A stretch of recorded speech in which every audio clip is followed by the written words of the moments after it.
My daughter dropped her 3 sons off at my tiny apartment, saying she'd be back in 2 hours. But she never returned. 15 years later, she sued me for kidnapping.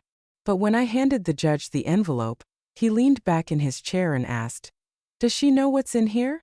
I replied, "Not yet." Before we continue, I'd like to ask you to like this video and leave a comment. Your support is very important to us. Thank you. And now enjoy the story. The envelope trembled in my hands, its paper worn smooth and soft from the countless sleepless nights I'd spent tracing its edges with my finger, as if that could change the outcome. I sat in the courtroom watching as my daughter, Margaret, adjusted her crisp, pale blazer with the same cold, calculated gesture she had used 15 years ago when she left her boys with me and walked away. At 62, I had learned to recognize the moments that turn a life upside down, once and for all. This ordinary manila envelope, so light it felt empty, weighed as much as a lifetime. "Your Honor," Margaret's lawyer began, his voice as slick as silk on broken glass. "For 15 years, my client has been denied communication with her own children. She requests their immediate return to her custody and asks the court to open a kidnapping case against the respondent, her mother." Kidnapping. The word tasted like rust in my mouth. I pressed my lips together as a familiar ache shot through my back, a ghost of the night spent sleeping on plastic chairs in hospital hallways, watching over 3 small beds, whispering into feverish foreheads, "Grandma's here, sweetie. Grandma is right here." Judge Morrison leaned forward. He had silvery hair and a face that seemed to reflect everything people do to one another. "Eleanor Vance," he said, his voice calm, "you have been raising your grandsons since they were 3 years old?" "Yes, Your Honor." My voice came out steadier than I felt. Behind Margaret, I saw my boys. Not boys anymore, of course. 17 years old, tall, looking as though they had grown another inch overnight. Daniel sat in the middle, his jaw clenched. In moments like this, he always reminded me of their father. Mark had his fingers laced together so tightly his knuckles were white. David was staring at the floor, as if he could will himself to sink through the worn carpet and hide his thoughts there. They didn't know about the envelope. They didn't know what their mother had truly done, and what she had failed to do. During this time, the judge continued, did the mother maintain contact? "Twice," I said carefully. "When they were 8, she came to ask for money. And when they were 12, she stayed for 3 days and then left again." Margaret shifted in her seat.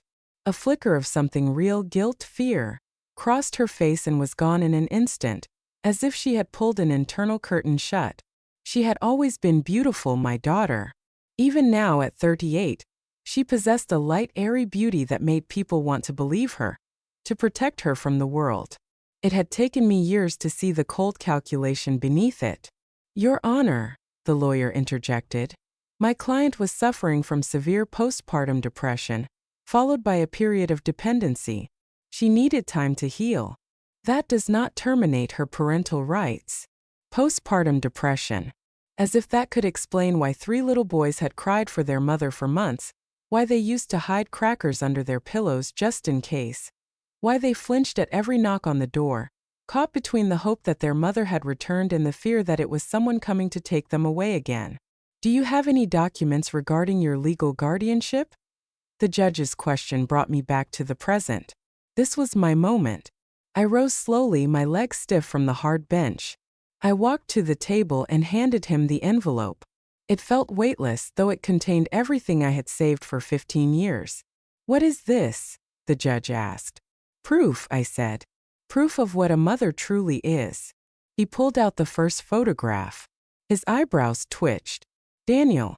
First day of school. A gap-toothed smile and a brand new lunchbox that we had spent an hour choosing, arguing over dinosaurs. Mark at the school science fair, first place. Crying with joy at 6 years old, his nose shiny. David, hugging me after riding his bike for the first time without training wheels. But there were more than just pictures. Report cards in clear plastic sleeves. My notes from parent-teacher conferences. Permission slips for field trips with my signature. Medical records where, in the emergency contact field, my number was listed, where I was named as the legal guardian. the one who held their hands through broken bones and high fevers. Your Honor, the lawyer tried again. Sit down, the judge said quietly, but with an authority that made the man obey without argument. With each document, the judge's face grew more serious. How long have you been collecting this, Mrs. Vance? 15 years, I replied. Every morning they woke up, every Christmas tree when there was no mom to call because no one knew where she was. Every Father's Day when they made cards for their grandfather, my late husband, because they needed a man in the house, and he was there for them until cancer took him 5 years ago. One of my grandsons drew a sharp breath, a sound of pain or maybe recognition. I couldn't turn around. It wasn't time to look them in the eye yet. The judge held up a photograph. I recognized it from a distance. 3 10-year-olds by our small Christmas tree in my cramped apartment. Identical pajamas that I had sewn myself because money was tight. They were hugging each other and beaming with that pure childish joy that only children have. Where were you on that day? The judge asked Margaret. She straightened up, and for the first time I saw a crack in her composure. I was getting my affairs in order. I couldn't. Couldn't what? The judge didn't even raise his voice. Send a card? Make a phone call? He looked down at the papers. We have school forms here, correct? He asked me. Signatures. All the permissions for 15 years. Emergency contacts, medical consents, field trips, sports. My signature is on all of them. I nodded. And how often does your daughter's name appear in these documents? Not once, Your Honor. It became so quiet I could hear the old radiator hissing in the corner. The lawyer whispered something in Margaret's ear. She shook her head, her face pale. The judge carefully placed the envelope on the table, as one would handle something fragile. One more question, he said. Do your grandsons know what is in here? I met his gaze. Not yet, because there are some truths that are too heavy for a child to bear, even a nearly grown one. For 15 years I tried to protect them, to give them a chance to know their mother without my judgment. But now they are old enough to hear everything. The judge leaned back in his chair, and I could tell from the slight shift in his expression that he had already made his decision. But before he could speak, Margaret stood up abruptly. I made mistakes, she said, and her tears were real this time, heavy as if for the first time. But they are my children. I gave birth to them. I love them. I turned around. For the first time all day I truly looked at her. Not at the beautiful, successful woman, but at the girl who had called me at 3 in the morning, her voice trembling, when she found out she was going to be a mother. The one who had sworn she could handle it. And yet, I remembered 3 small warm backs pressed against me during a thunderstorm. I remembered screaming myself hoarse at their baseball games. I remembered how, at 5 years old, they had started calling me Grandmamom, because they had no other mom. Love, I said quietly, is not a feeling. It's a choice you make every day. Please have the boys approach. The judge nodded to the clerk. My heart slammed against my ribs so hard I thought the whole room could hear it. My 3 boys stood up together, shoulder to shoulder with the same faces, their father's dark eyes, my stubborn chin. They walked to the table and I held my breath. Daniel Mark David, the judge said gently. I need to ask you directly. Do you want to live with your mother? The silence stretched like a rubber band. Daniel, as usual, spoke for all of them, his voice surprisingly adult. Your Honor, we barely know her. Those 5 words sounded like a verdict. I saw Margaret flinch, saw her lawyer close his eyes as if in defeat. But then Daniel said something that would echo in my head for a long time. But we would like to try. The courtroom was silent for another second. Then the judge gave a short nod, looking at me, at Margaret, at the boys. The court orders a 2-week trial period of communication with the mother, he announced evenly. The teenagers have the right to terminate it at any moment at their own discretion. After 2 weeks, we will revisit the issue and hear from everyone again. I nodded, not to him but to myself, because I knew. The choice had been made, the path was set. I gathered the contents of the envelope carefully, as if it were something alive, and felt not paper but destiny stir beneath my fingers. The first 2 weeks of their new life were just beginning, and in my hands I held what would have the final say. That evening I put milk on the stove and added cocoa, just as I had done for 15 years on autopilot. It was only when the cups clinked against the saucers that I realized my hands were shaking. Daniel noticed first. His gaze was always sharp. "Grandma, you're trembling," he said calmly in an adult way. "It's nothing," I replied, setting a cup on the table. It rattled betrayingly against the wood. "It's not nothing," David interjected, adjusting his glasses, a nervous habit. "You haven't been right since the hearing yesterday." They sat on our old couch, bought from a classified ad, on which forts of pillows and blankets had once been built. In the corner, a faint stain from grape juice was still visible, where Mark had spilled it during a particularly heated game of Monopoly. The room was the same, the smells were the same: cocoa, clean towels on the radiator, the crisp winter air from the open window, but life suddenly felt a pitch higher. "Boys," I sat in my armchair opposite them so I could see them all at once. "Whatever you decide, I will accept it." The words came out right, but inside a void began to ring. How could I accept them leaving? I was already mentally cataloging the corners of the apartment where the silence would echo. "She wants us to move to Boston," Daniel said quietly. "To live with her. And—" he hesitated. "Her fiancé." Margaret had mentioned a man in court.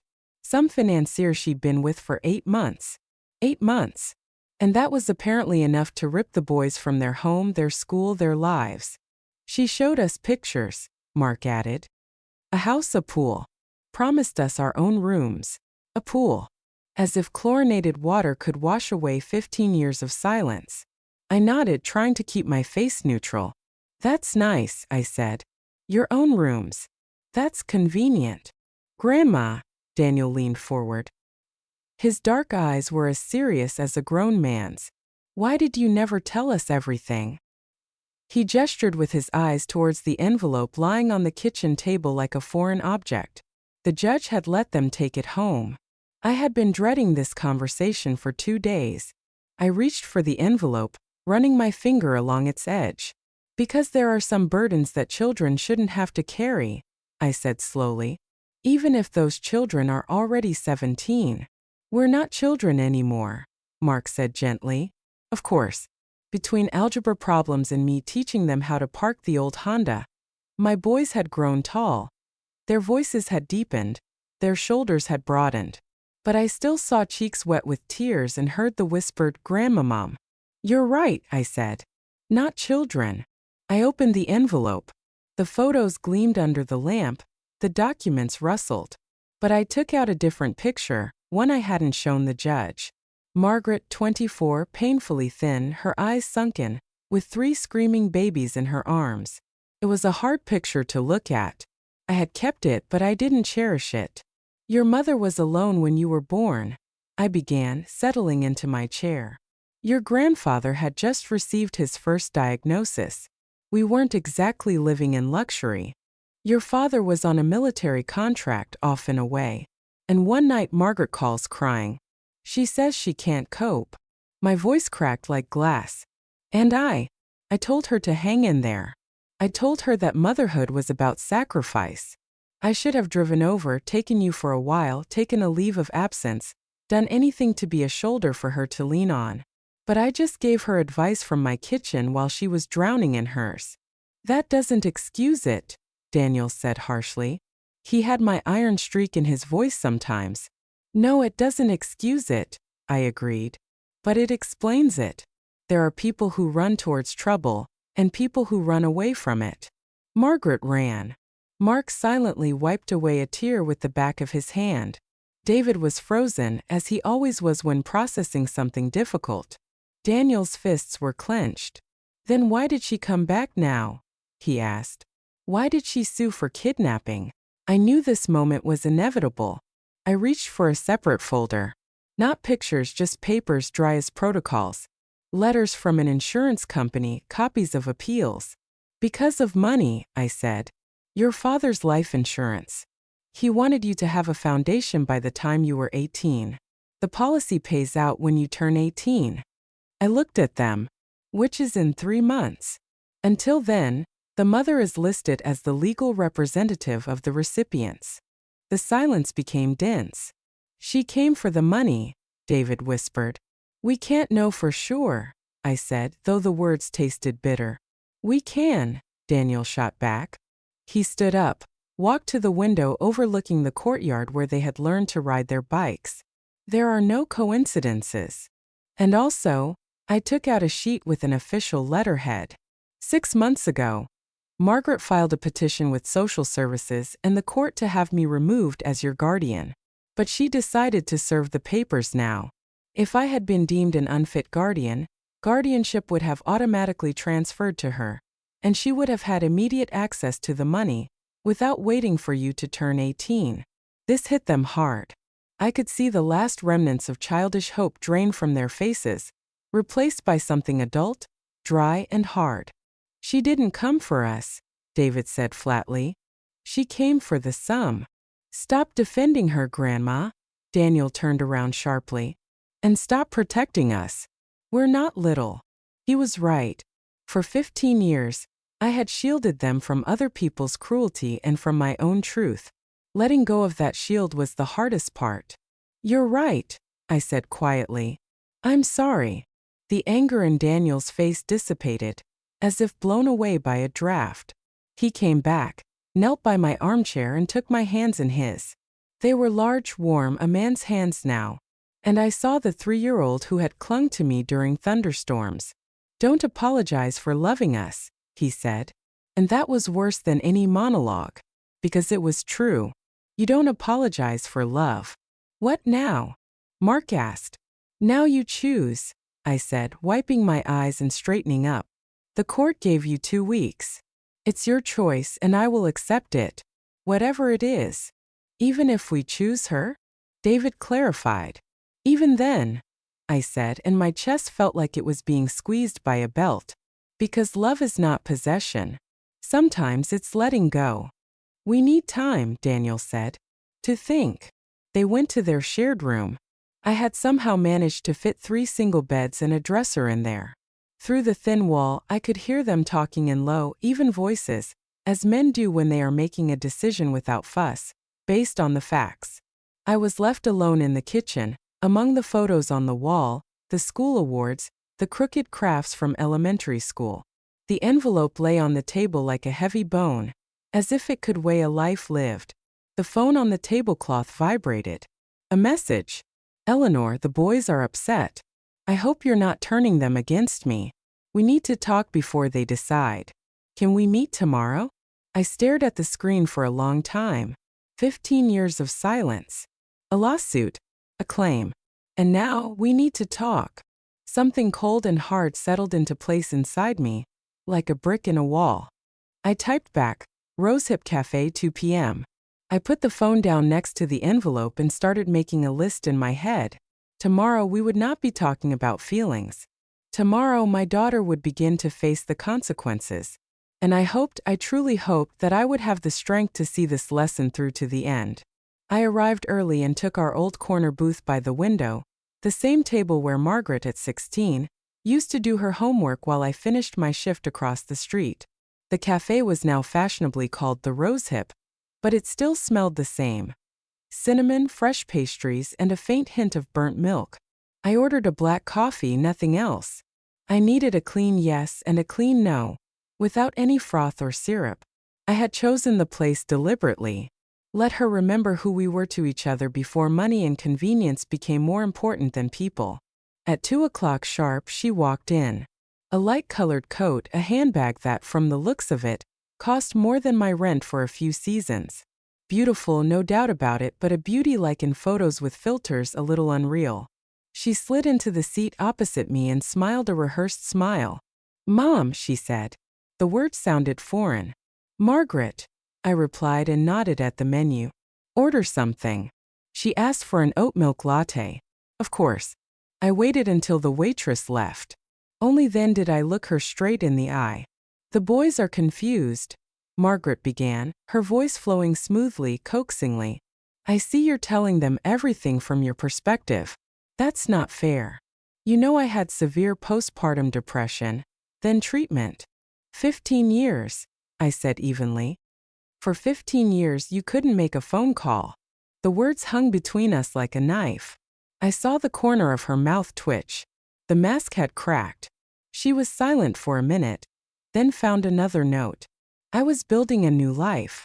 I wanted to come back, but the further I got, the scarier it became. How do you explain to 3 little boys that their mother just left? You don't explain, I said. You come back. You apologize. You work. Every single day. But you ran. And you've come back now not because you're ready. They are my children, she flared up. I have rights. Rights? I repeated, tasting the word. And did they have the right to a birthday card? To a phone call? To knowing that they were wanted? She turned to the window as if the answer were there. I opened my bag and took out a folder. Not the envelope with holiday photos and school reports. Another one, thick, heavy. Let's skip the pleasantries, I said calmly. Here are printouts from public sources. Your photos from trips. A yacht, Champagne Cabo. On the days Mark was in the hospital with pneumonia. I called all your numbers. You didn't answer a single one. Here are your credit card statements. Spas boutiques, 15,000 in 1 week. Here is information about your housing. Your payment is 3 months overdue. Here is a certificate from the registry office. Marriage to a citizen, Roman Astakov 3 years ago. Not a fiancé, Margaret.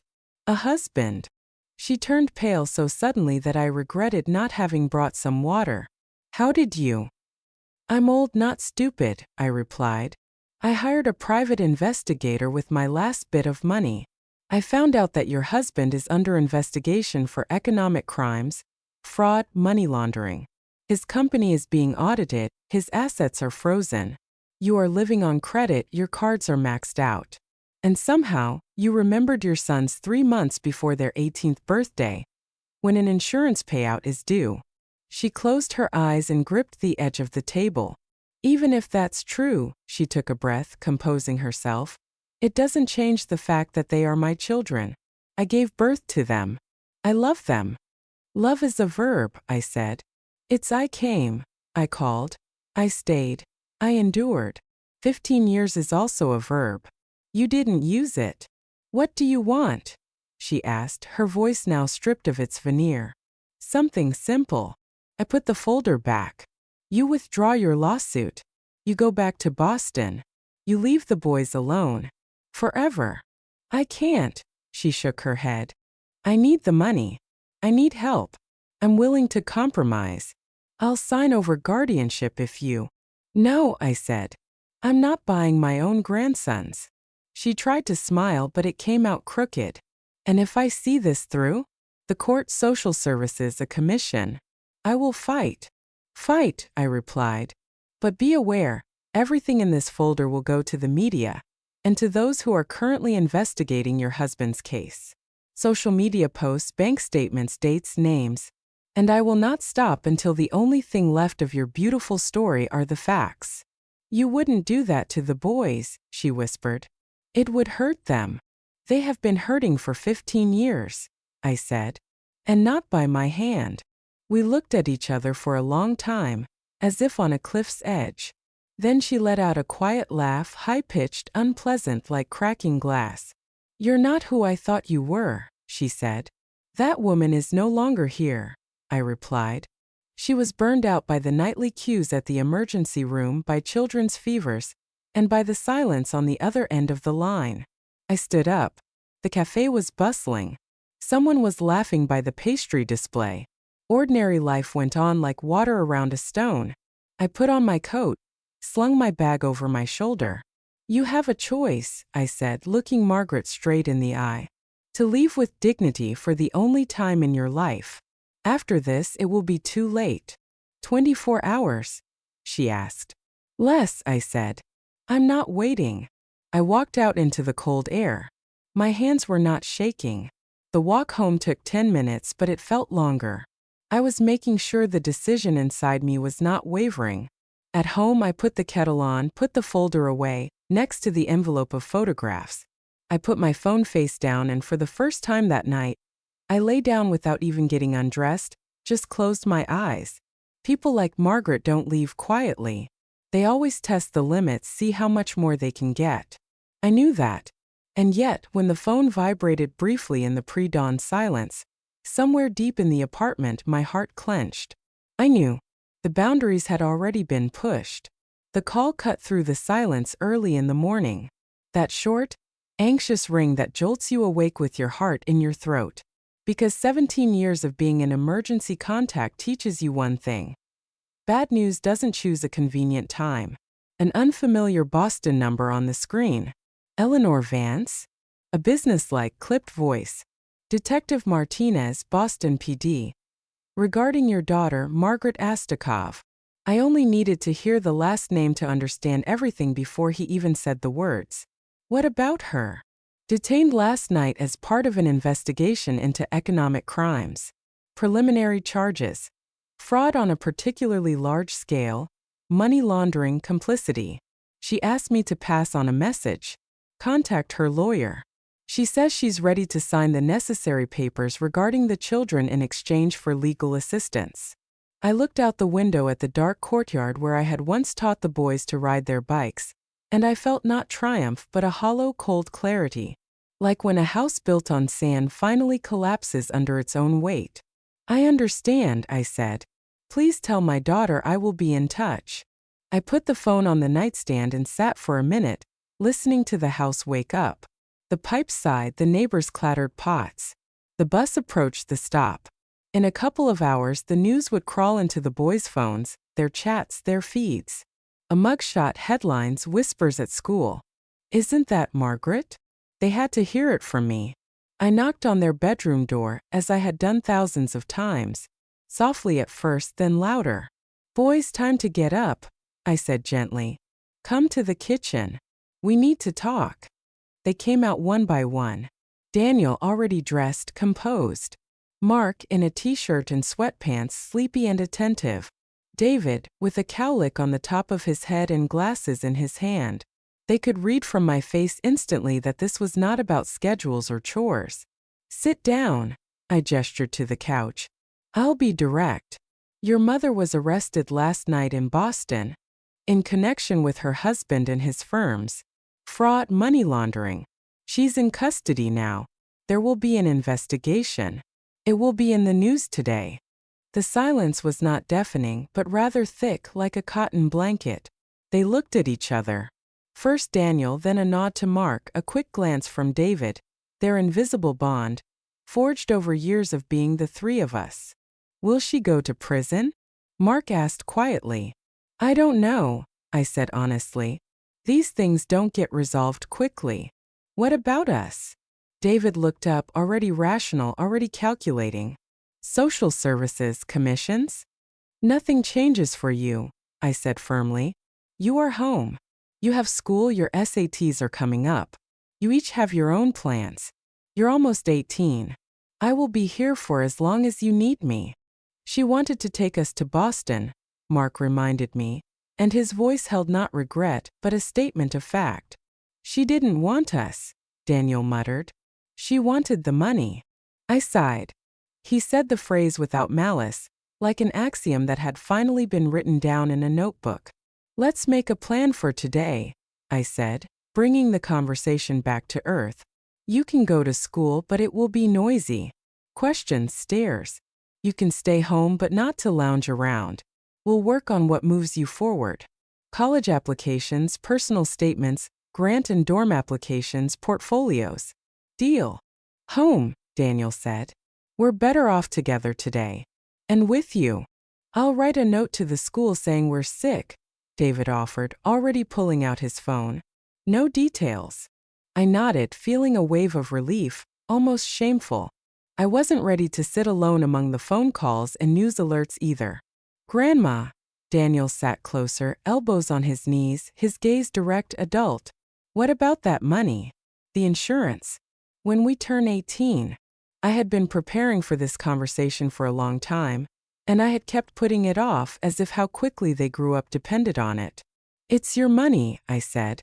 For your education, for a start in life, for a debt-free youth.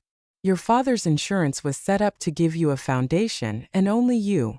It's a significant amount.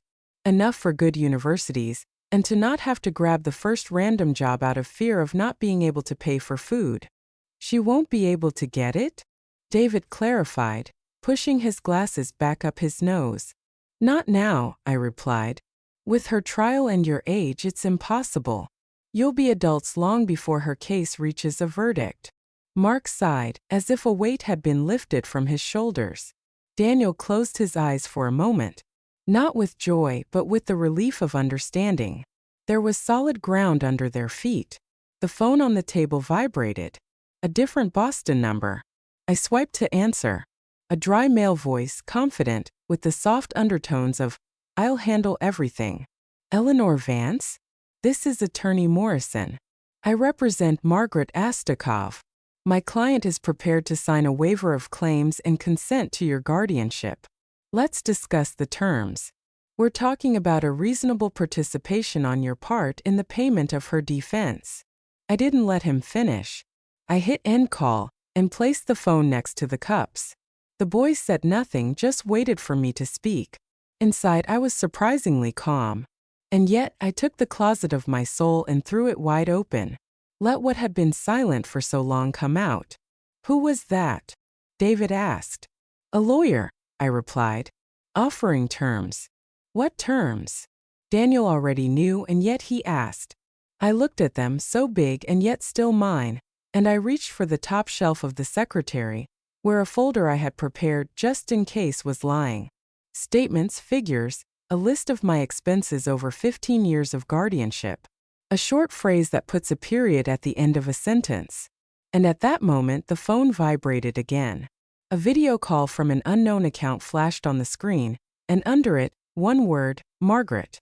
The screen flickered and showed an unfamiliar account with a single word under the photo, Margaret.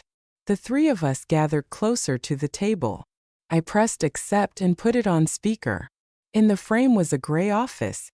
Blinds, a stack of folders. Somewhere to the side, a man's voice said, "The connection is established." My daughter looked smaller than usual without makeup, with pale skin. For a moment my heart clenched.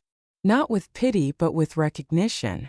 I had seen this face before in that old photograph, where she was holding 3 babies and drowning. "Mom," she said, her voice as if it belonged to a stranger. "I'm signing the guardianship over to you, but I need help with the lawyer. This isn't blackmail. It's a deal." "No," I replied immediately, so as not to leave any room for what if. "No deals.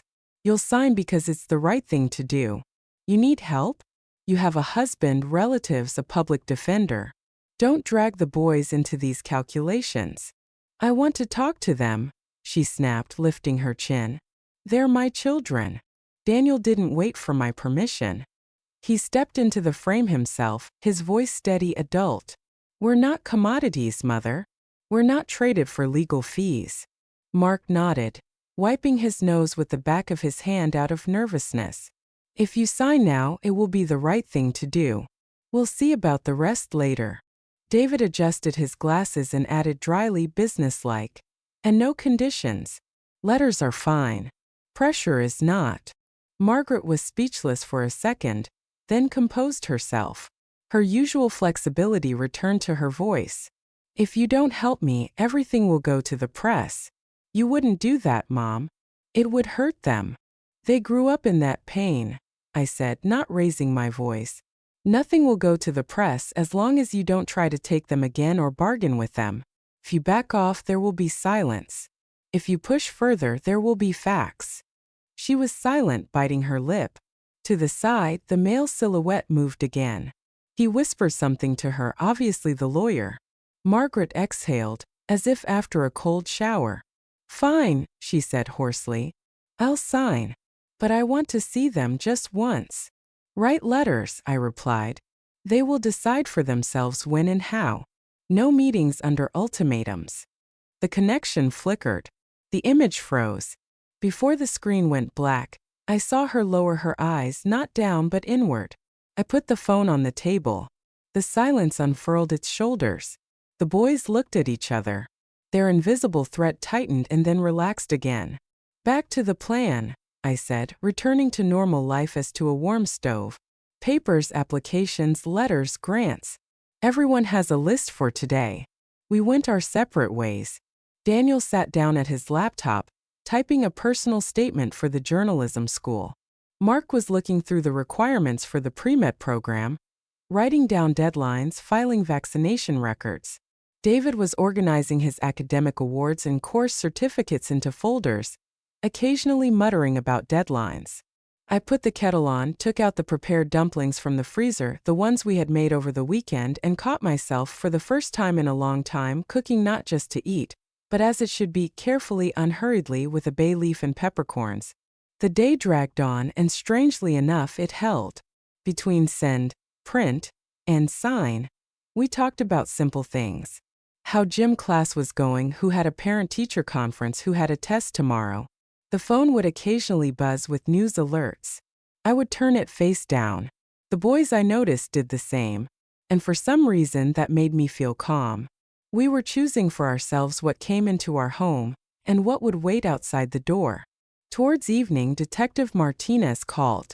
"Eleanor, I can confirm that your daughter has signed the consent to your guardianship and the waiver of claims. She has a hearing tomorrow for her bail. You have a hearing for the children. I should mention she is requesting a brief meeting with you before the court session." I was silent for a second, hearing in the background of her voice the hum of the corridor, other people's footsteps. Then I said, "Please tell her that letters are possible.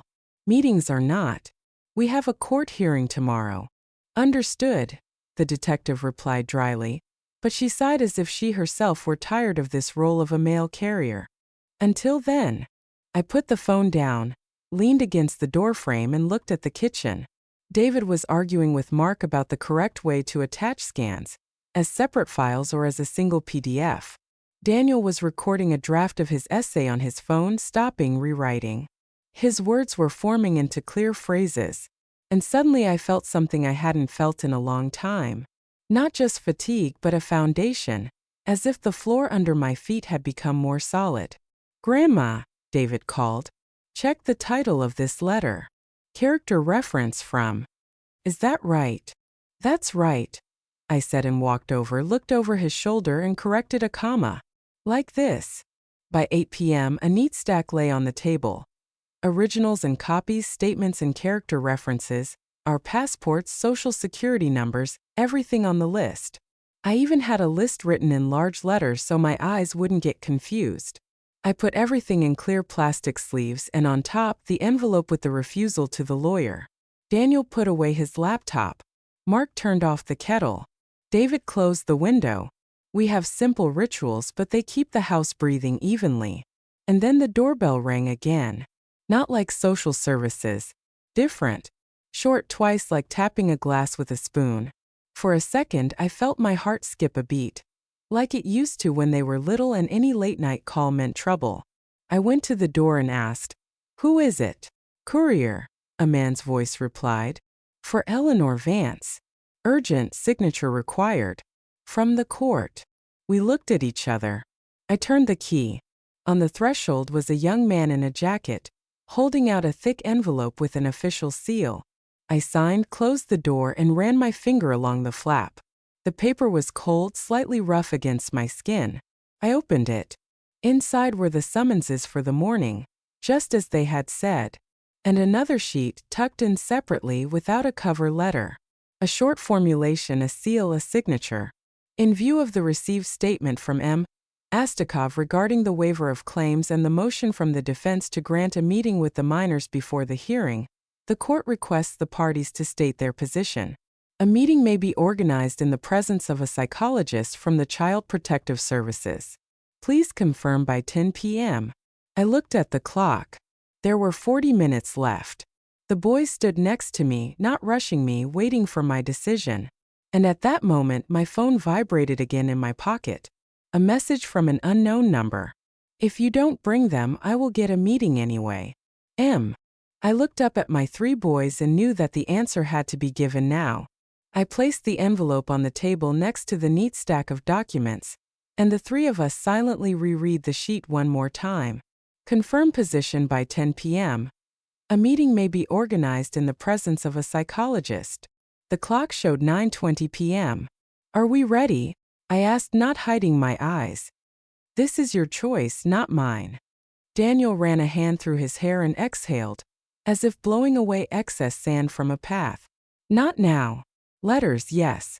A meeting is too soon. Better after the court hearing, when everything is settled. Mark nodded gently. I'm not against it someday. But not today. And not because I'm angry. I'm just not ready. David adjusted his glasses and looked up, his expression adult and direct. Write that pressure is undesirable, that correspondence is possible, and that's it. I sat down at the secretary, opened my email, and briefly, without any embellishments, typed to the court. The minor's side does not consider a meeting before the hearing to be possible. We request to limit communication to correspondence through the guardian. We request that any pressure be stopped. E. Vance. I hit send. An automatic confirmation arrived. It felt like letting the air out of a tight balloon. The phone twitched again. If you don't bring them, I will get a meeting anyway. M. I deleted it without replying. The night was not exactly anxious. It was focused. We packed the folders according to the list, put our passports, social security cards, birth certificates, and the printed consent from Margaret in them, and checked the summonses 3 times. Each of us had our own pre-sleep ritual.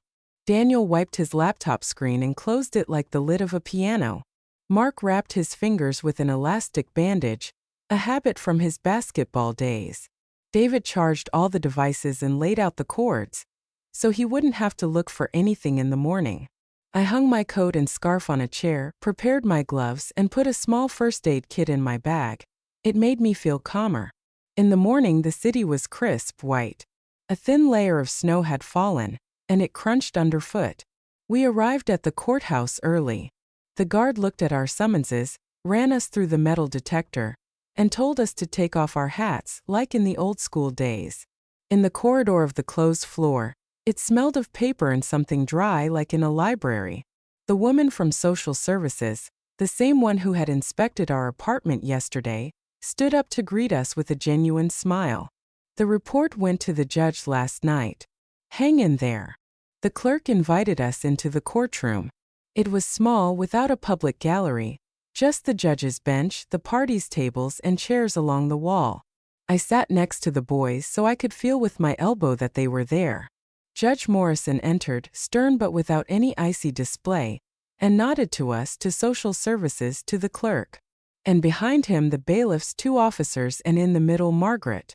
Without makeup, her hair pulled back, her gaze fleeting, but for a second, it rested on each of her sons. I heard the air catch in Mark's chest, and I placed my hand on his shoulder. I'm here. This hearing is now in session, the judge said, looking into a folder. We are considering the matter of the minor's place of residence and the order of communication with their mother in light of new circumstances. The parties are present. The Child Protective Services are also present. Let's proceed. The representative from Social Services reported evenly and without any pressure. The living conditions are satisfactory. The teenagers are motivated. The school provides positive character references. No violence or abuse has been detected. The teenagers' preference is to live with their grandmother and to communicate with their mother when they are ready, without any pressure. The judge asked for the scans to be attached and nodded. The defense. He addressed Margaret's lawyer. Your motion. The lawyer stood up, clasping his hands. Taking into account the consent to guardianship signed by my client, I request that the boy's place of residence be determined with their grandmother. At the same time, I request that a short-term meeting be permitted. Today, before the end of the criminal case hearings, in the presence of a psychologist.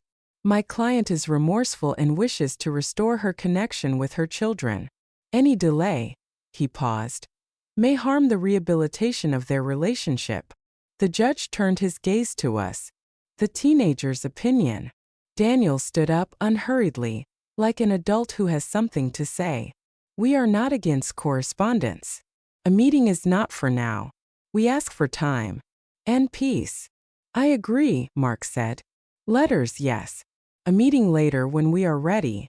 Without any conditions. David stood up last. Briefly.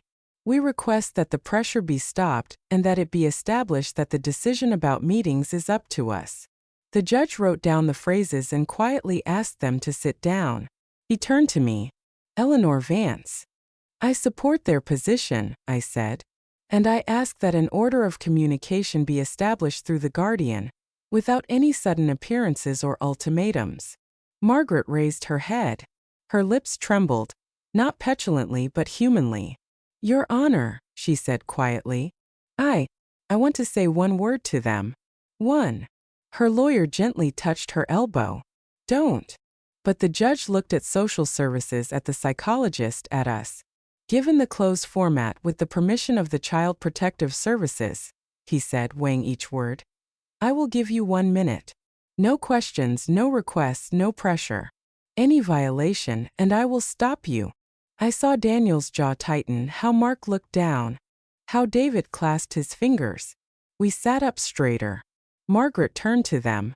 Her face was pale, without its usual masks. I'm sorry, she said, for everything. And fell silent. For a second it was so quiet in the courtroom that I could hear the clerk's pen scratching. No one answered. Not because there was nothing to say, but because this was not the place. The judge nodded. That's enough. We'll move on to the closing arguments. The lawyer repeated his motion for a brief meeting today. The representative from social services gently but firmly objected. The teenagers are not ready. There is a risk of re-traumatization. It is recommended to start with correspondence. I stated our position once more, without any sharp corners, as one writes official letters. The judge listened without interrupting, taking notes. And then the clerk suddenly looked up. Your Honor. She handed him a freshly printed sheet. A new motion has been filed by the defense. The judge scanned it, frowned for a second, and looked up. We all held our breath.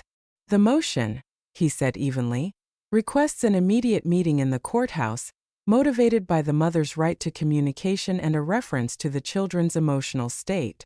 In addition, he turned the page, attached are printouts of correspondence and media materials. I felt a cold knife slice down my back.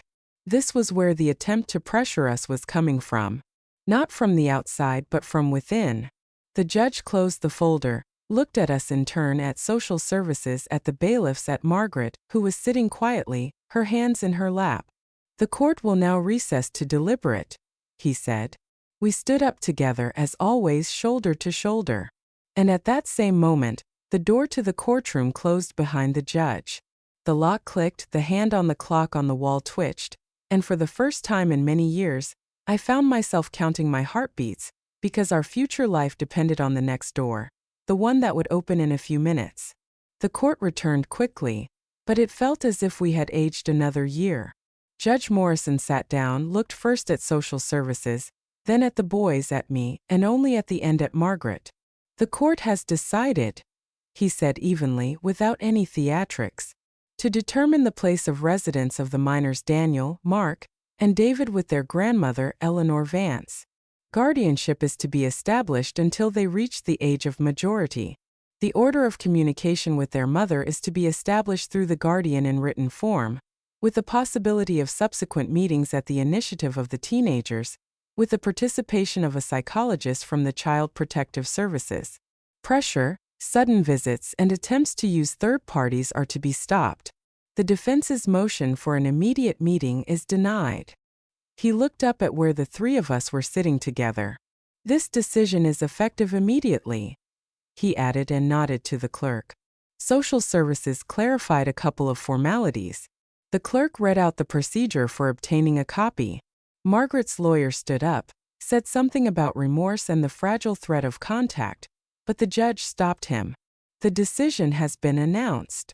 The bailiffs moved quietly, and for the first time that morning, I saw my daughter completely without a mask. Not a beautiful woman, but a tired person who suddenly had nowhere to hide. She looked at her sons, didn't speak, just gave a short nod like a farewell. We didn't respond with a gesture. We were still in the decision, not in the feelings. Outside, the air was crisp, frosty. The snow on the courthouse steps crunched in a way that made you want to walk carefully, not to disturb the clarity. We walked to the bus stop in silence, like after a long surgery where everything went according to plan. Already on the bus, Daniel exhaled and rested his forehead against the glass. It seems like everything has a name now. At home, we put the papers in clear plastic sleeves. I put the kettle on, made that same simple chicken soup that always came to the rescue. And for the first time in many months, I heard my home as it used to sound, not with anxiety, but with purpose. Deal? Correspondence through me, no drama. School as planned. We have nothing to do with the criminal case. Life began. A life where every morning didn't smell of fear. It didn't become easy, it just went back to being familiar. Lists of deadlines, SAT prep, conversations in the kitchen about what the pre-med program required for biology, what the tech university required for computer science, and what the journalism school asked about, why do you want this profession? Once every couple of weeks, short letters would come from Margaret, without any demands, without any tears, neat. Hello, how are you? I would pass them on to the boys. Sometimes they would reply with a couple of lines, and that was enough, as much as they could hold inside. 2 weeks after our hearing, Margaret had her own for her bail. She was denied. Her lawyer spoke vaguely about positive dynamics. Detective Martinez cut to the chase. We were only touching the edge of this story. I held on to my own line and my own family. The spring passed to the sound of printers, the rustle of packets of documents, to the jokes about, how many copies do you have to make to get into 10 places at once? We sent out applications, went to open houses. I was once again convinced that 3 men can argue until they are red in the face and then get up and help me carry a heavy box without being asked. In May, the last of the answers came. Mark got into the pre-med program, David into the tech university, and Daniel into the journalism school at a top university. We celebrated in our style. Dumplings, salad, tea in faceted glasses, and no champagne. Our joy doesn't foam. It sits next to you warm. In the summer, Margaret's trial fell into a rhythm. A hearing, a postponement, an expert examination, an interrogation, a lawyer, a pause. In the fall, the verdict was delivered. No show, no shouting. A quiet courtroom, a dry formulation. Guilty. The sentence was not long, less than the news had promised, more than she had expected. Taking into account the investigation and her behavior, she would be out sooner. I looked at it like the weather. Yes, it's raining, but my roof isn't leaking because I fixed it in time. On the way home, I bought bread and apples, checked the sales on groceries out of habit. Life consists of small things, and it is these small things that keep a house afloat. The boys left for college. I saw each of them off in turn. The same bus stop, the same habit of adjusting a scarf as if they were still little. Only now I had to stand on my tiptoes not to cover them up, but to hug them as equals. They called on Sundays and not only then. Short messages on weekdays. Arrived, laps passed. Roommate is okay. I'll send you a picture of the view from my window. I got used to a silence where there weren't 3 sets of clattering spoons, where the chairs stood straight and not crooked as after a hasty breakfast, where my own footsteps sounded louder than before. It wasn't emptiness, it was air. Sometimes it whistled, but mostly you could breathe. One evening Daniel called, not on schedule. He said, "Get everyone on, the 3 of us." They were each in their own city, but on the screen they were together. They said they would be home for the winter, as always. And also they wanted to change their last name to take mine and keep their father's as a double-barreled name. Because family is not just blood, it's also who held you, Daniel said. We want that to be in our passports too. I was silent because words can easily spoil such moments. I just nodded and they understood. In December, we met at the registry office. 3 grown young men. A familiar woman at the window. A couple of signatures, a receipt. We went outside. It was dark, and the tree in the square was blinking in a way that only happens in childhood. We went into a bakery. I bought them each a pastry and they bought me oranges. No speeches, just the usual exchange. Here are your mittens. Don't forget your hat. You have a postcard in your bag, don't lose it. At the end of the winter session, they did something else I hadn't guessed. They called and said, "Don't plan anything for the weekend." They arrived, the three of them took me in a taxi and brought me to a house on a quiet street. The house was not new, but it was solid, with a garden where the apple trees stood bare like clean pages. They placed the keys in my palm. "We'll put it in your name," David said simply. "Our tuition, housing, and everything else is already covered. We calculated everything. The house is a separate item. Objections are not accepted," Mark added, looking at me searchingly like a doctor. "This isn't a gift," Daniel said. "It's family logistics. We need a home to come back to." I didn't argue. Not because whatever let them, but because at that moment I understood what I had been choosing for 15 years, how it should be. It had grown up and now it was choosing for itself how it should be. We walked through the rooms, looked into the bathroom where the tiles were not new but whole, into the kitchen where I saw a wide windowsill and immediately knew that I would grow seedlings there. In the garden, the three of them bent down at the same time to look at the roots of a gooseberry bush and stood up in the same way. I smiled. Without any instructions. They had long been acting in concert. Before the new year, a message came. "Please, I know I don't deserve it, but I want to try. They are my children too. M." It came to an old number that I hadn't gotten around to deactivating from one of my accounts. I showed it to Daniel. He read it without anger, calmly, as he reads the news before layout, and asked, "What do you want?" I looked at the kitchen where Mark was making dumplings, arguing with David about the thickness of the dough, at the calendar with the days crossed off until our move, at the bag with the documents for the real estate agency. "Nothing," I said and deleted the message. "Everything is decided for us. Let her write letters. They now have the right to choose silence." In the spring we moved. The house accepted us without any conditions, as it accepts those who have finally come to where they belong. I planted dill, parsley, bought tomato seedlings. The boys put up shelves in the attic, brought their books from their college towns, the ones they couldn't leave in the dorms. And we, as in the old days, had a picnic of sandwiches on the floor. Only now there were 4 of us. Adults, but still the same. Sometimes on Sundays I stand at the stove and think about Margaret. I'm not angry, I don't justify her, I just think. She writes rarely, evenly, without any pressure. We sometimes reply also evenly. Her punishment is not her sentence. Her punishment is her missed life. The one that rustles in our kitchen, laughs on the phone, jingles with keys at the entrance, smells of pie and shampoo for boys' heads. This life happened without her. If there is a moral to this story, it is not about grand words. It is simple like a clean plate. Love is not a feeling, it is work. Day after day, without applause, without an audience, sometimes without any witnesses at all. And justice is not about revenge, but about setting boundaries and choosing who is next to you, not who is easier. I chose to stay, first with 3 crying toddlers, then with 3 tall young men, then with myself in a quiet apartment, and now in a house where footsteps echo again. They chose me, and that is a new beginning. Without fanfare, without fireworks. Just a key in a lock that turns easily because it's your own door.